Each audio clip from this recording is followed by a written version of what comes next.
one to challenge who challenged apartheid in South Africa when he was on the board of General Motors.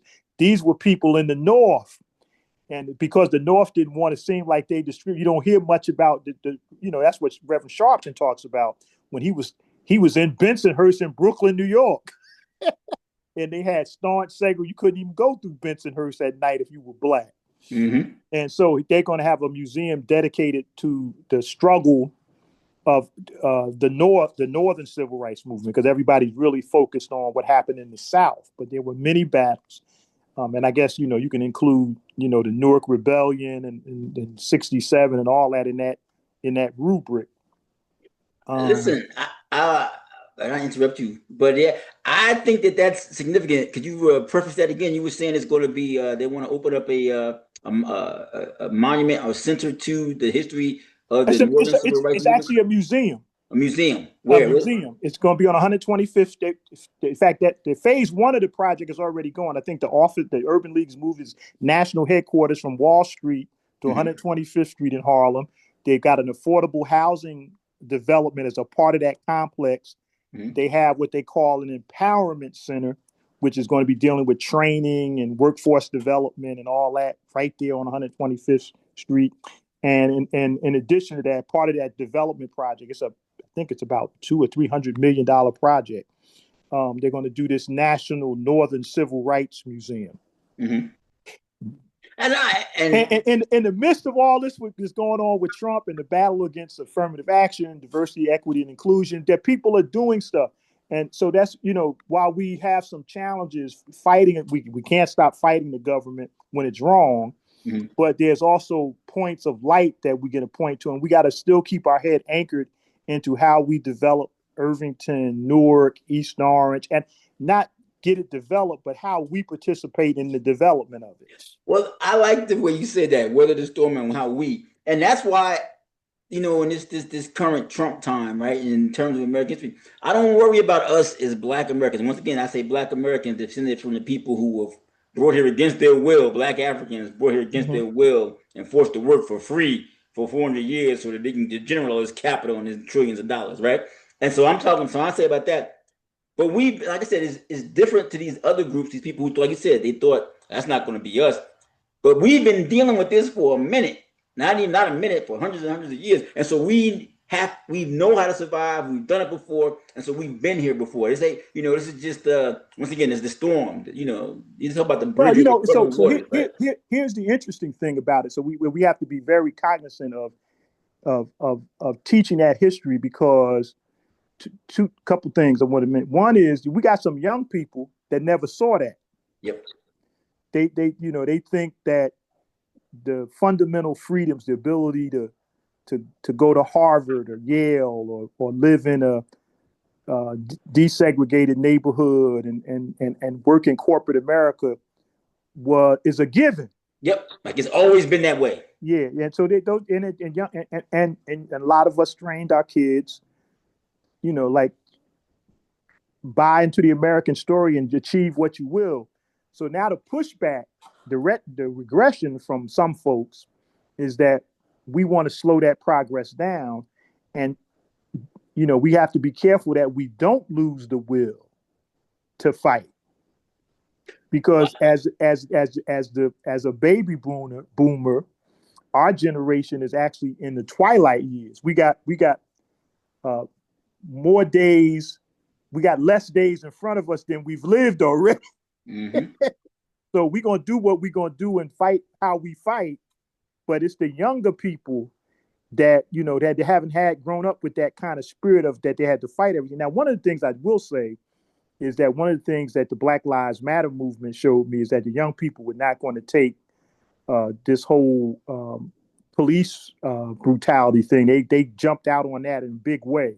Mm-hmm. And maybe because they were young and out and about, that they got confronted with that, but they took on that challenge. And I think that, as we progress, I also see that young people are beginning to challenge our established Black political leadership. And so you're going to see some young 20-somethings emerging, like some of us emerged when we were in our 20s, beginning to press the establishment about either move over or we're going to knock you out the way. Mm-hmm.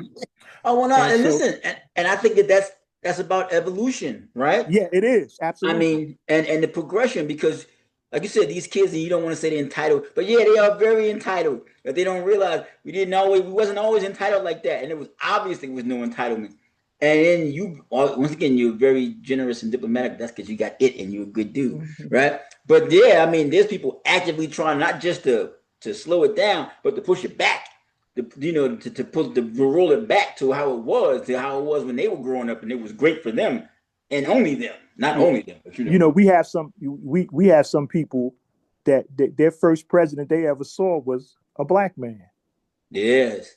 And so they can't conceive like you and me, Yeah, because they like you don't see the said, world the way we so they right? wait, Like, wait, when I was born, the leader of the free world was a black man. What are you talking about, right? yes. And So then people thought, like you said, you mentioned it earlier in this interview, saying never thought in your lifetime you'd see it, yeah, right, yep. So right? the And other then thing I and wanted then to it mention happened. when we're talking about the breakup of the Trump coalition is these recent elections that we've had. Whether it's look at Chitterelli almost knocked Phil Murphy off, Mm-hmm.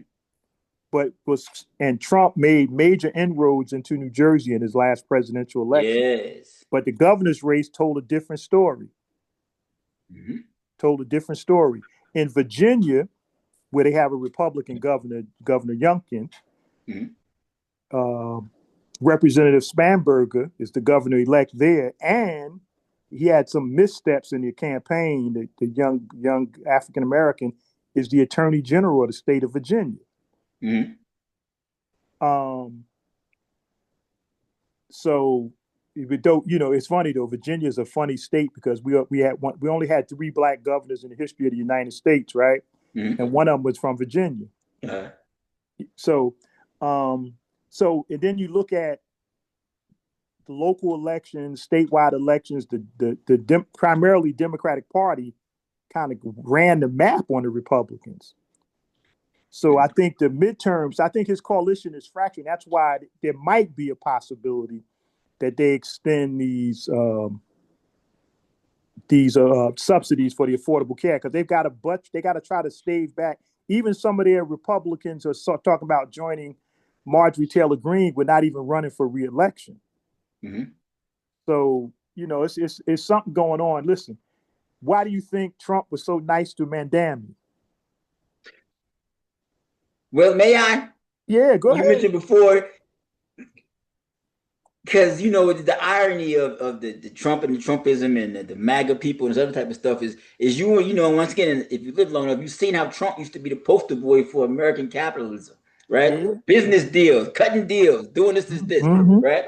And so he a business, and that's what the Republicans sell. He's a businessman at heart. He's a businessman. It's not going to be this entitlement stuff. He's going to take care of business. And yeah, he's in there doing what businessmen do, which is cut deals. For And himself. For yeah, himself. for himself and his family. And in his first term, they did it. When he first got elected, he doesn't want to come anymore. But his daughter went around the world signing deals, Oh, getting and money what? because What? everybody knew. And his son-in-law, Jared. Yes, so Yeah, they've been making money for the longest. yeah. But I wanted to say this too, and I think that's where people get confused. And I think successful politicians, good leadership, and good black leadership, because really, to me, we got to get value for our vote, especially with so many different other groups coming in now, falling into the quote minority and the majority. You got to get value for your vote. And in terms of that, I don't know that we've been getting as much value as we should, depending on of how important our vote, the black vote, is to not just local, county, state, but national, international. And so, to me, with this Trump with Zoran, that's business, baby. Because Zoran Mandani, if you go to New York now, you talk about the shifting demographics and the face of the city and how people moved out and different people moved in. You think about the Bronx as a place that's just like with Latinos or whatever, but there's people from Yemen up in there, right? You go to Queens and there's people from Bangladesh and all over the place. So the entire demographics are shifting. And so if I'm a businessman and I want to be in business like you're a business person and you serving, you've got to be willing to do business where you find business opportunities. Am I I, correct? I, I think you're absolutely right, but I just want to add another part of that analysis. Um, Trump also has real estate in New York. Yes. He wants to have a relationship with the mayor of New York because he has direct business interests in New York. Secondly, who did he meet with just before he met with Mandami? Well, I don't know who did he meet with. He met with the Crown Prince of Saudi Arabia. Facts. Yeah, so I happen to think that he said, I wouldn't be surprised if the Crown Prince of Saudi Arabia asked him, well, what did he think of the Muslim mayor of New York that's coming in? Well, see, and this is what I mean about I agree with you. And this is what I mean about business and what America really is. There's a great mob. It's a mob. It's called Mob. It's about a movie. But they have Arnold Rothstein character. He's telling the Lucky Luciano, it's the history of the mafia, right, in New York. Mm-hmm. But he's saying, what's the secret to America? And he's going, money. Money is everything. Business and money is everything. Even slavery was about money. Well, we were the commodity. Yes. We were the commodity. So interesting enough, I told people, I said, listen, Trump ain't dumb. He's meeting with the Muslim Crown Prince of Saudi Arabia and the most global city in the world, that they have interest there too. Yep. He's not going to offend, and he's not going to offend all that stuff he's got going on in the Middle East for his own business. People forget he was Mr. Atlantic City, Trump Hotel, right? He owns the hotel in New York. Dude, he's just like talk about the mob. What's his name? Meyer Lansky was Resorts International. He's got casinos and business. The whole idea for Palestine, for the Gaza Strip. Oh, well, yeah, that's prime beachfront real estate. Yeah. We can build some hotels out there. Yeah, he wants to redevelop it. Yeah, so he's got to cut a deal with the Arabs, and so that's what that was all about. You can't be Mr. Friendly with me. Look, I told the reporter, don't ask about the poor reporter that got killed. Don't ask about that. Yes. Oh, hey, he's a good guy. But that's what I mean about, it's not exactly quid pro quo, but it is the relationships we're talking about. With Trump, it is quid pro quo. I don't think he is. One thing about him, his stuff is almost as open as you're going to be. You have never seen a president that self deals in the public, in your face. He don't care. They want his cut. Even with Ukraine, he's talking about you give us the mineral rights, and we'll give you some stuff. Who was at the meeting who got no official government power? He wasn't advisor during the first Trump administration. Who was at the table negotiating with Ukraine and Russia with Jared Kushner? Mm-hmm. Now, he ain't no diplomatic nothing in the Ukraine situation, but because they want to rebuild, there's going to be billions of dollars made in rebuilding that area where Ukraine was bombed at. Yeah. And so the Russians and Trump and Jared and the guy who is the lead negotiator, who's also a real estate developer, no diplomatic experience whatsoever, they're going to try to get rich out of the redevelopment of Ukraine. Well, that's what I mean about business. And that's why also I said it's good that you're not good, but that you being in the business that you are consulting and hipping people, like you mentioned before, I don't want to say advisor, but even before you were in business as what you do now is consulting. Advising and consulting and helping the bio, but then other developers too in Irvington and then the municipalities go along. But that's is business, right? And business will lift everything up. You know what's it? The rising tide lifts all ships. Mm-hmm. If the economy is doing good and people can get jobs and get money and invest in it, then it's good for everybody across the board. Yeah. So listen, that's why I want to talk to you, because you mentioned leadership before, and I told you before, black leaders is not a pet peeve, but an issue of mine.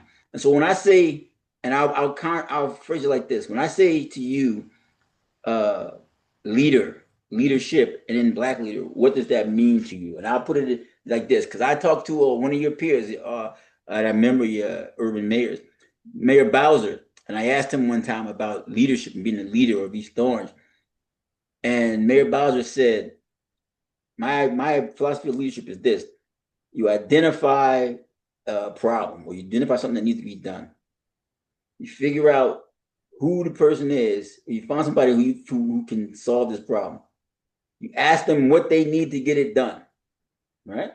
You give it to them, give them what they say they need, and then you step back and you let them work. And then as your job as the leader, as the mayor, or the is to have oversight and administration, to check in from time to time to make sure they're still on task and that everything is being accomplished. And I thought that was a very practical. Yeah, and so Bob, who was a friend, may he rest in peace as well. Bob was an engineer by professional training. So he like Ken Gibson was an engineer by professional training. They very methodical, step-by-step approach to leadership and management. Right. So, everybody kind of brings a piece of their skill set to their leadership paradigm. And so, that was Bob was also president of the National Conference of Black Mayors. Nationally, he was there for a good while and was champ. I think he served one term as head of the League of Municipalities. So his leadership model, carried through on several different fronts. So it's interesting. So I kind of will say ditto to that, but I will also say, in addition to picking the right people, there's this concept of you got to have a vision of where you want to go. Yes. So first is that, you got to have a vision of what you want to accomplish. And as you say, because sometimes the problems can swallow up the vision. So, you got to figure out, all right, this is where I want to go. And this is the roadmap I'd like to go. The problem's going to emerge with you trying to get there. And, picking the right people is also a very important. Well, I think you just built on what I said about picking the right people, because you're right. You got to have the vision. And this, like I said, I said identify the problem, but you have the vision and you say, who can help me fulfill or achieve this vision? You're right. Absolutely. Yeah. Like you had Wayne Bradley for your economic stuff, right? And I think that's important, like who you choose. Because I've always said in terms of mayors that who you choose as your BA would tell me what you all about as a mayor. Oh yeah. You got a good BA, good CFO, BA, CFO, and a good municipal clerk. You're good to go in the municipal level, in my opinion. Wayne was very unique in that he was one of the few Black planners. He was a licensed planner. So it's interesting. Even my predecessor had a good guy. What's Mitch Silver? Mitch Silver was a planner. So it's interesting. When I became mayor, I didn't release Mitch right away. That's a good call. So what I said to Mitch was, I'm eventually going to do it. I didn't want Wayne to walk in hornet's nest without getting some grounding. So Wayne's first assignment was public works, which was a key department in terms of the function of the city. And I had him kind of shadow Mitch to see what was going on in the city as the business administrator. So Mitch stayed about the first quarter to give Wayne some grounding, and then also run another very important department in terms of public works. And so that's how we did that. Mitch went on to be the planner for, in fact, he took one of the employees with him who worked for him. He went to North Carolina, I think it's Raleigh, and became the planner for the city, I think, of Raleigh. And now he's a city councilman. Down in Raleigh? Yep. Yep. It's Raleigh or Charlotte. It's Durham, Raleigh, Charlotte. But he's one of those towns. He got elected to the city council. So he started out as a planner, retired from planning, and that was that.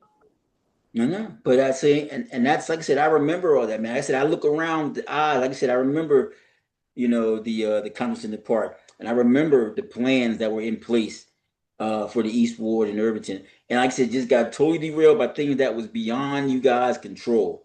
Because even then, it was interesting. We got brand new day, which I don't think even exists anymore. They built some housing down there, which were two family houses, because they were the first fill-in that was going around the school building that we were hoping to get built.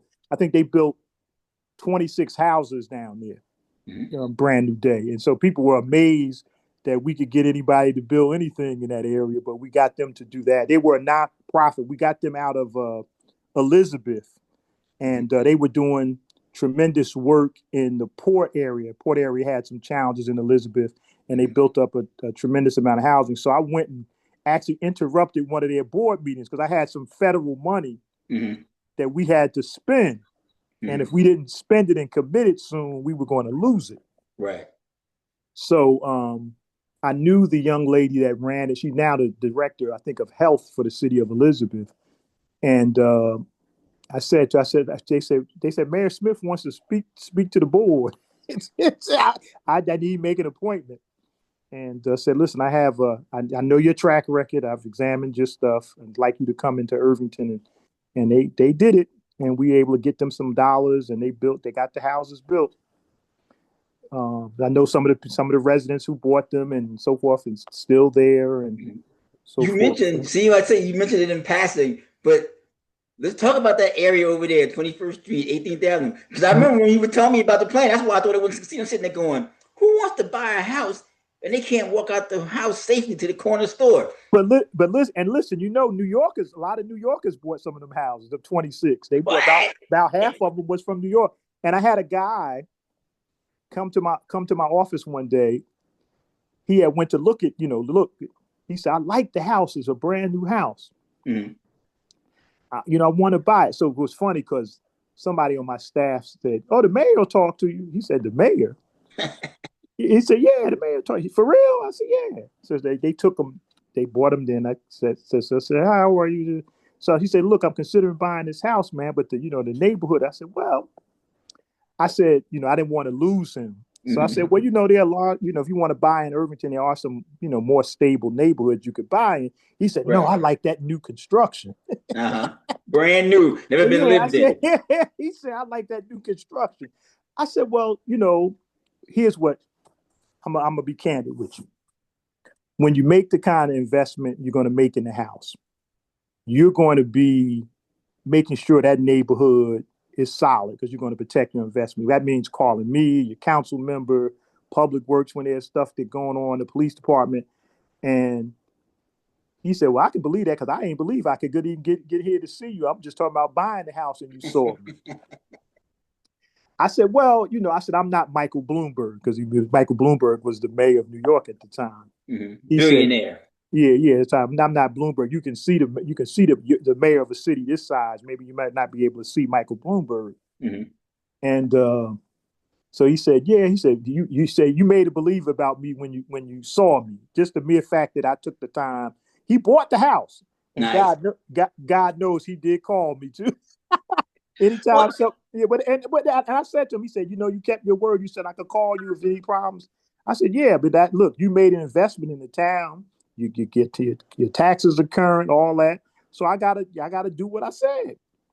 And see, and I think that's, we talked about Christie earlier. I think that's what it is too. A deal's a deal, right? Right. Because when Christie came in, like I said, the cops thought he had a deal, your retirement. He said, no, deal ain't. This is a new deal. Your deal, that old deal don't count. That's how I look at that. Yeah. But then he said, when you say things to me, you say things, and like I said, you say things, but and they're deeper than what it is. Because like what was you saying that stuck out to me a minute ago? How he came in, and he in terms of ownership and renting, and the shift in Irvington, which is why Irvington General Hospital was so important. From like you said, your brothers and sisters the siblings were born in Irvington General Hospital, and that was in the community hospital, right? In that right, absolutely, yeah. Absolutely. And then when you own a property, you own a house or in a community as a town, as opposed to just renting. There, I believe, is a big difference in, like you said, in terms of investment, in terms of calling your councilman, making sure the streets get clean, paying your taxes. Not saying that renters are bad, because tenants are tenants. But in terms of one of the things to me about Irvington, and also we talk about the larger Black community, like you said, people who are in a situation, they come to Irvington and it's like, I'm gonna come here and get set, then I'm gonna go to someplace else. Whereas if they're coming and invest in the town and stay in that town, their whole approach to it is different. Correct? Right. Yeah. Right. You're investing for the long. You're investing for the long haul. But I will say this: I think one of the things that as a society, we have to do, particularly around the housing question. Housing is such a commodity today, and especially, it's interesting when this is a generational thing, but we got to get back to some of that. Everything old is not no good. So, my parents and them, when they rented, they treated the house like it was theirs because it was their space. They wanted to make sure it was clean. They swept it inside and outside. We got to get back to that. That's where we live, whether we rent or we own. Now, ownership gives you a higher stake, in terms of, owning some property, equity, and passing it on to maybe a relative or family member or your kids. Mm-hmm. But also, if you want to have a decent environment, everybody wants, and everybody claims they want a decent, affordable housing. Mm-hmm. And so the part of that is that we have to treat, even as a renter, our living space like it's ours, and it is. That nobody can walk into your apartment because you have the lease rights to it. You can call the police when somebody invades. So you've earned that right to control that space. We have to act like it. Right. And so, we have to, if we're going to survive these communities. So I always said the hallmark of community organizing is two things. If you're a homeowner, you should have a block association. Mm-hmm. And for no other reason that you know each other on the block. Yep. You ain't got to be too complicated. So that's the first mark in community organizing. But if you're a tenant, you should have a tenants association. Yep. So that you know who lives in your building, so that some unoccupied person walking around the hallway don't break in your house. So that what happened to Trayvon Martin won't happen to your kid if you bring them into that. If you invite your kid there. So those are just basic things. And so, we've got to get back to that model of trying to figure out how we live as neighbors again, because it's a shield of protection. It's a shield of security. And it also gives us the tools to now say, okay, let's talk about the school district. Let's talk about what's going on in our neighborhood. Do we hold our council person more accountable? Do we hold the mayor more accountable? This kind of stuff, this is a county road. Well, then the county commissioner should be here because we don't like what's going on. So we have to begin to, these people who are elected, and I always used to say this, is that sometimes we treat elected officials with badges of honor, and sometimes they deserve that. Mm-hmm. But they're really employees of the public. Facts.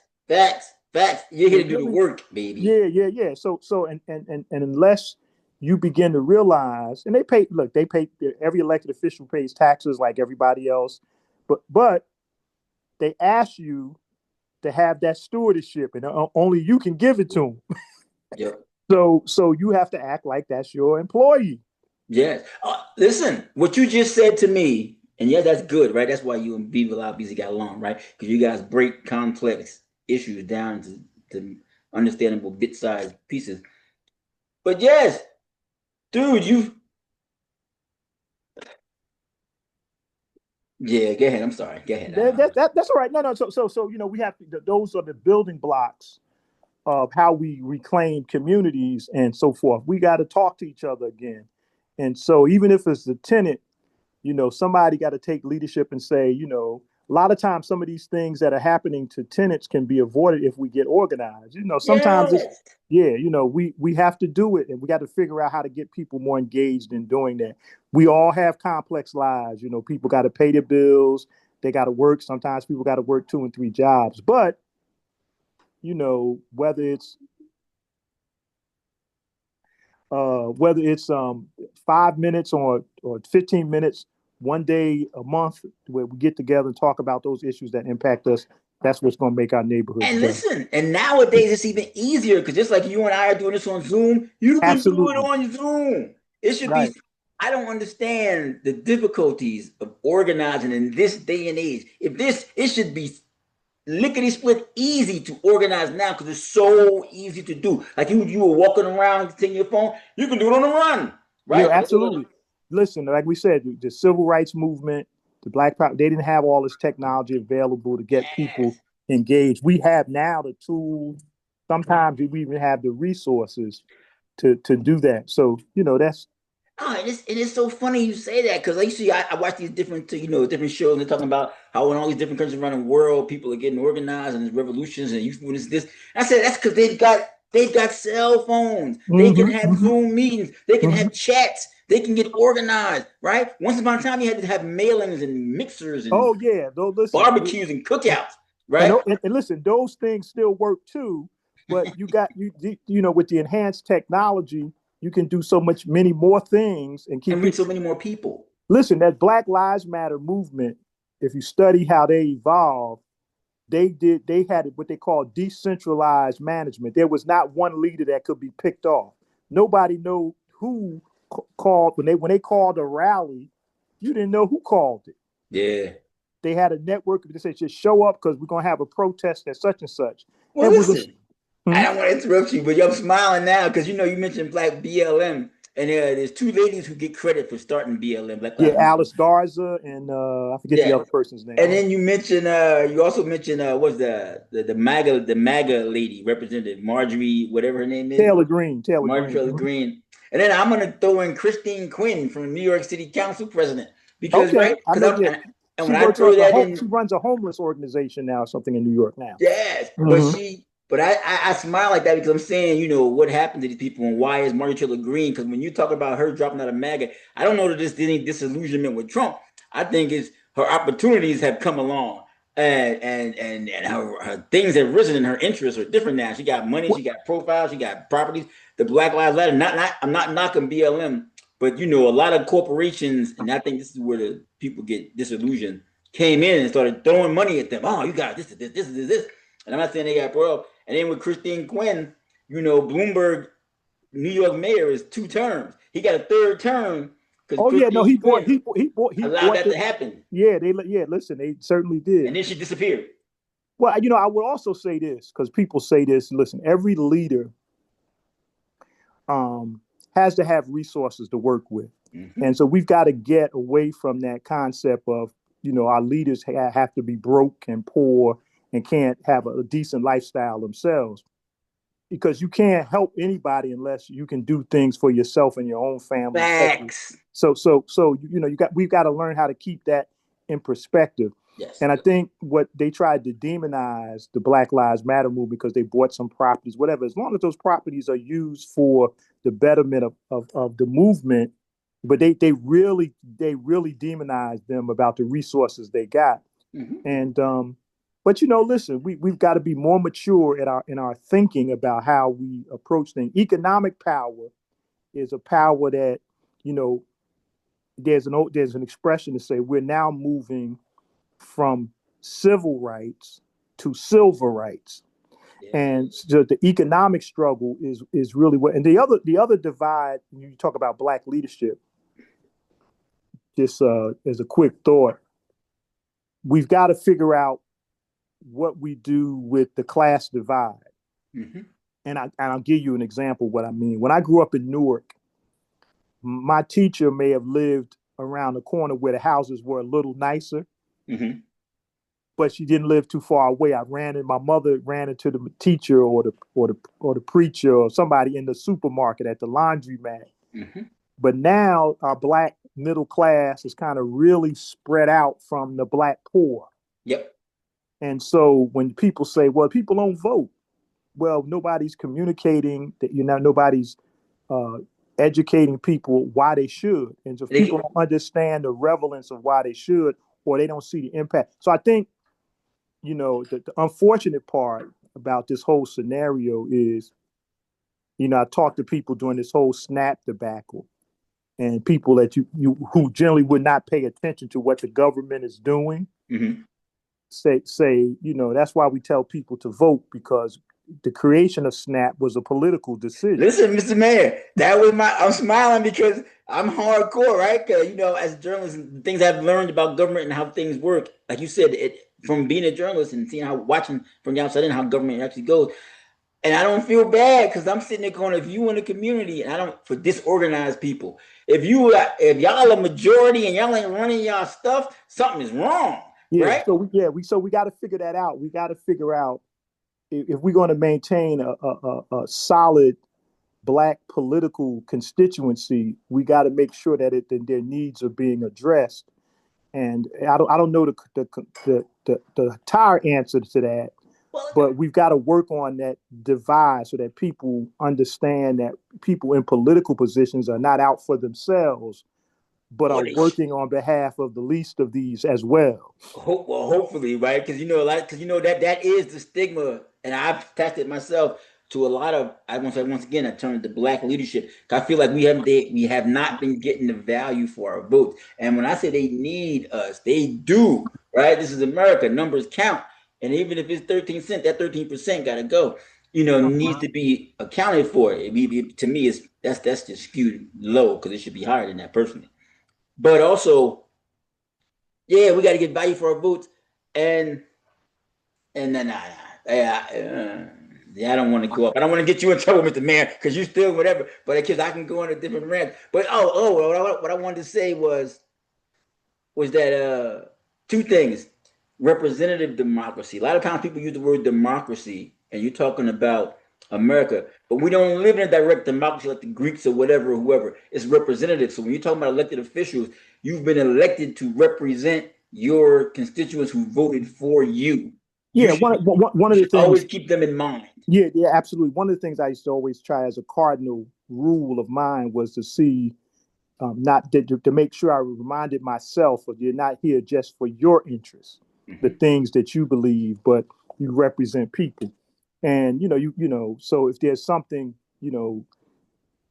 sometimes the people are ahead of you, sometimes they're behind you. So you have to weigh that with your moral compass as well. So but you represent people, and so you have to always make sure that you try to represent them to the fullest extent.